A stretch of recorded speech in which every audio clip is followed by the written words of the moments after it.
Yeah, Steve Bannon letting loose there. Let's discuss with us now Evan Siegfried, Republican strategist and author of GOP GPS, and Andre Bowers, CNN political commentator and former lieutenant governor of South Carolina. Okay, let's get started here. Pretty scathing words. You heard him from Steve Bannon saying there's never been a more destructive presidency than George W. Bush's, questioning his intelligence at a Republican Party event. So let's start with you, Andre. What is your reaction to this? Well, there's no love lost there, evidently. I'm one of these Republicans that believes you fight, but you do it behind closed doors. And I'd rather see us not air our laundry amongst who can't get along out in the news media, but it's going to happen. And, I hope we'll continue to forge forward. The Republican Party's experienced growing pains right now. You've got a party that's continuing to grow, whether you look at the governorships throughout the country or the House and Senate, and they're going to grow in 18. And so you're going to have different factions, some that are more conservative, some that are, quite frankly, a lot of Democrats that have become Republicans, which is what's happened in South Carolina. And so you're going to have different groups there with different perspectives, and that's what's happened with Steve Bannon. He's, more of the far right conservative group, and he's not happy with a lot of things former president did. Yeah, well, Andre, you called them growing pains. This is starting to look almost like a schism at this point. It's been going on for years. I mean, after the 2012 election, the Republican Party had the autopsy. The party was supposed to change in a way that seems to be the opposite of what has happened. Evan, how much of a threat is all of this now to the Republican Party, this divide? Well, Andre called it growing, and I'm not entirely sure what growing the Republican Party he's thinking of. Right now, millennials or young voters 18 to 29, 23% of registered Republicans left the Republican Party between December 2015 and March 2017. More and more people do not feel that they have a place in the Republican Party. Millennials overall view President Trump and his approval rating with them is the worst among any generation. They're in the high teens to low 20s with 60 plus or 65 plus to 70% disapproval ratings. We're not growing the party, and a perfect example is the California GOP, which can't win statewide races. It can't do anything. And at this point, we're seeing Steve Bannon just try and burn it all down, not focus on issues that matter to other voters. We're becoming more and more isolated and pulling back. The party's contracting, and the future is in serious trouble. I would disagree. You've got 16 well-known people that ran for president of the United States. You got a president that went in 5 different states that Republicans don't win and won. You got a president that went in and won more minority voters, whether you look at Latinos or blacks, and won more of those than Mitt Romney. So you tell me how that's not growing. I mean, to me, that's growing when you pick up 5 states that nobody ever thought a Republican could win. Well, at the same time, we won by 77,744 votes because in Wisconsin, Michigan, and Pennsylvania, that was the margin of difference for Donald Trump. When you talk about how we're growing, we are not winning over millennials, who are the largest generation in the entire United States, the largest sector of the voting bloc. And when we've been relying on baby boomers and rural voters to sustain us, rural voters account for 20% of the country, according to the United States Census Bureau. Baby boomers are literally dying out, and millennials are the only generation which we can have to sustain us in the future. And when we're not winning them over, less than 1 in 5 identify as a Republican, and that's before Donald Trump. More and more of my friends who are 34 or under turn to me and say, what does the Republican Party offer me? I can't walk into a room and try and recruit minority voters and say, hey, the Republican Party is a place for you, when Donald Trump goes out and defends the people who are carrying tiki torches at Charlottesville. In fact, that's the only group we've grown with.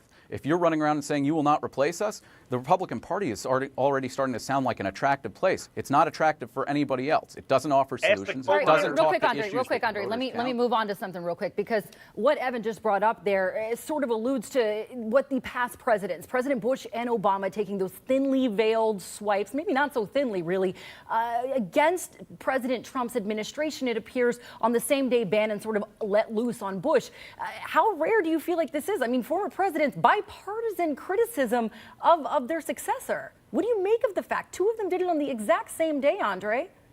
I say amen. We got a president now that's going to upset the apple cart, that's going to take on the Washington crowd for too long, that's been controlling this country. But that's not what they were talking about, Andre. They weren't talking about the Washington apple cart. They weren't talking about establishment. They were talking about racism. They were talking about nationalism and nativism.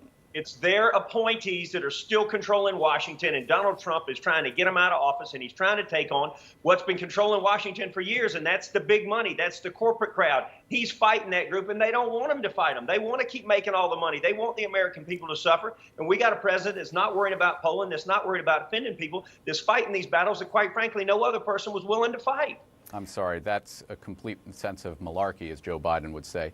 I think that you're basically saying these are the people to blame for your problems. It's scapegoating. When you have at the California GOP convention last night, at the mere mention of George Bush and John McCain, people started chanting or booing and chanting traitor. One person, according to the LA Times, actually chanted, hang him. That's not even decent behavior. When did you start using California as a barometer for Republican Party politics? That's been a long time. Steve Bannon said California's Republican Party's going great, and it's the model that people want to go to. I saw the speech. I read the transcript. So I'm just saying that whatever Republican gathering that goes to that is very Trump-centric, they are going out and doing this. Nobody is denouncing this. This is absolutely despicable behavior. When we could actually be when we have both chambers of Congress and the presidency, we could have tax reform. We could have repeal and replace. Hey, Evan, Andre, real quick. I want to talk about something in the president's own words here, though, because in an interview with Fox Business News, new interview here,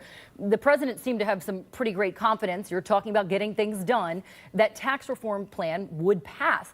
Paul Ryan, though, saying earlier this week, now there may be a higher bracket on a higher tax bracket and rate on the rich. Trump telling Fox News that it's going to be there to protect the middle class. I want you to listen to what he said real quick.